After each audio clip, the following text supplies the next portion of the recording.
Will this yarn work for that? That's the question we're going to talk about in this video.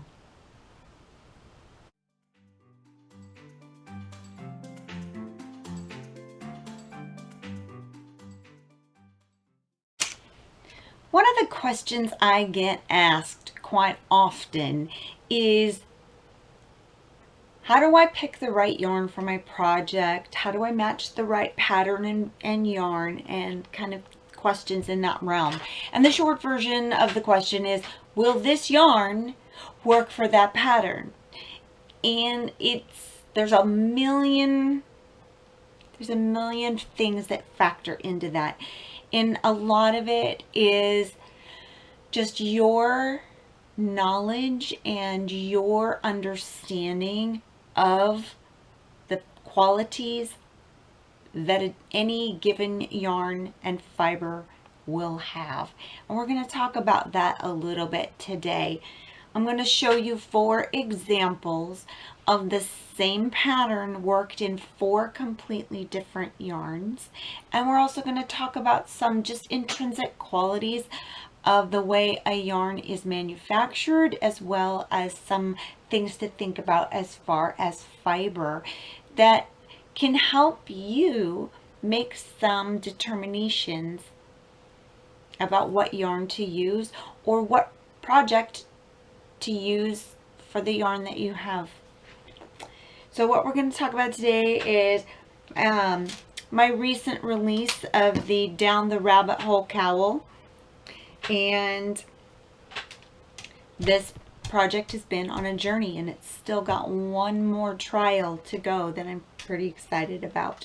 It originally started as this t-shirt, and in general I like it, but for wearing I don't actually like the pointy lace, and it got put away and it got put in timeout. But this is this pattern in Remix Light, and the things about it that I like is the way that it feels. I love the way Remix Light feels because of its fiber content, and it's very soft. It has almost no twist to it, so it's not difficult. If you pull on it, you can break it fairly easily, and it has a nice nubbly texture to it.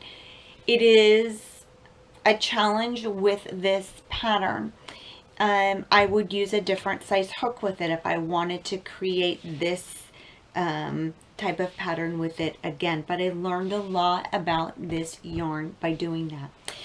The next time that I worked up this particular stitch pattern, I used something called Simply Air, and this is an alpaca nylon, and it is it's a very lightweight and airy.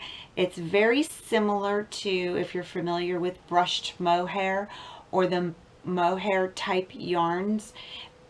This still has the little loops. It hasn't been brushed and had those little loops broken. It is really fun and lovely and so soft, and it gives a really lovely cloud-like halo to things that's super fun. I did not care for it in this pattern because it's so fuzzy that, especially with crochet, it's very difficult to see where your stitches are, and it's very difficult to keep track of where you are in the pattern as a result. And so you'll notice that it's not exactly a straight tube the way that I would want it to be. But I learned a lot about this yarn.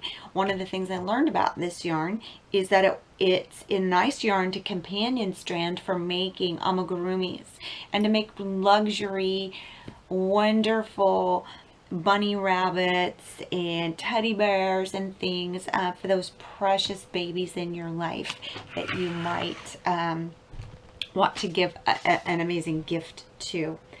Then I did this again, and I used Llama lace, and I think that this was the best choice for this pattern so far. It has enough spring. It's Llama, so it's nice and warm, and it's also super soft on the skin.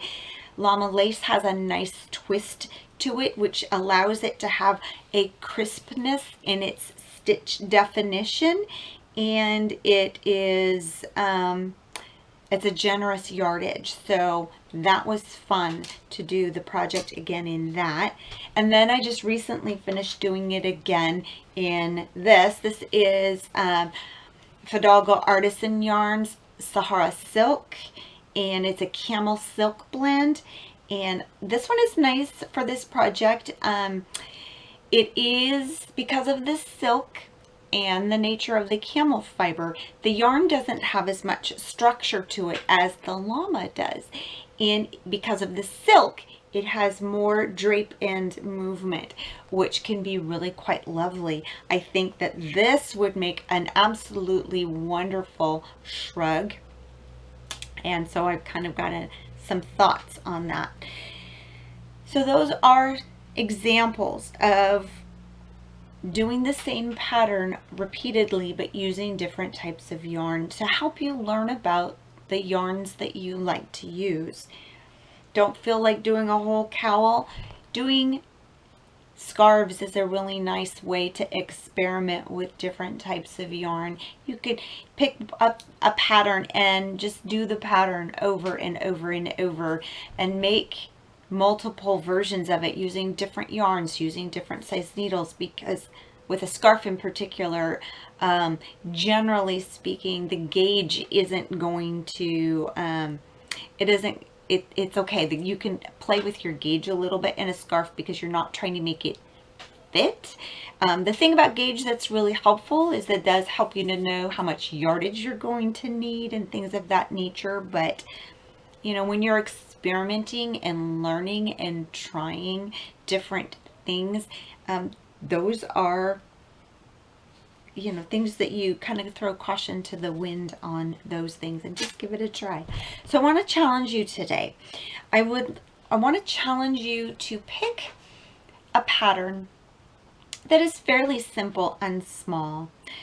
I would avoid using a hat simply because hats, if they aren't fitting right, they are not as useful. Something like a cowl or a scarf is a really great, or even a shawl. Those are really great ways to experiment, and you can make the same project over and over and over again and not get bored. I promise. One year I did this experiment with a particular crocheted scarf project, and I probably made 30 scarves. I started in September and I plowed through Thanksgiving, and then at Christmas time, I just, everywhere I went, I took this basket full of beautiful scarves that I made, and everywhere I went, I just gave people scarves. And then when it came down closer to the end of the season, I donated the last of them to a shelter. So it's fun to experiment, and it's going to help you start to process how different yarns respond, how they react.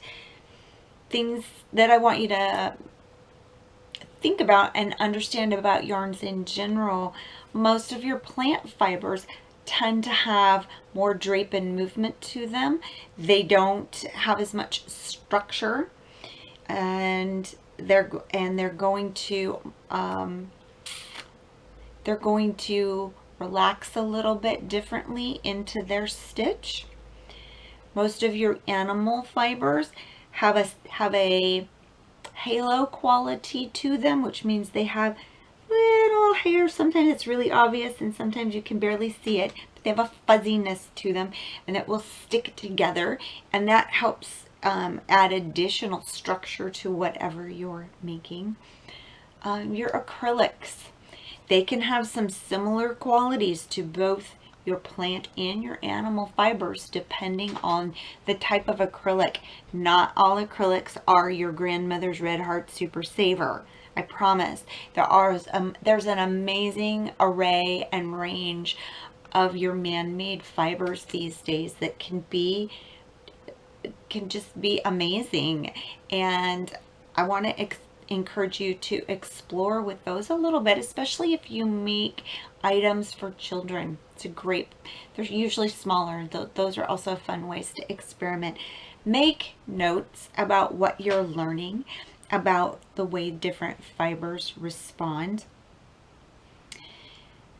I make a lot of mental notes. I used to write them down, but I've gathered enough in my head now that I can look at yarns and have a good understanding of what I think they're going to do and how I want to proceed with them.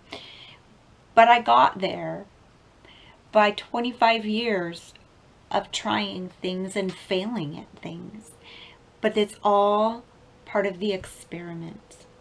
Some yarns are going to respond differently in knit and crochet, and some of them you're going to be happier that you crocheted it, because crochet has more structure to it, and when a yarn has a tendency to relax, having structure in your finished item is beneficial, and things like that.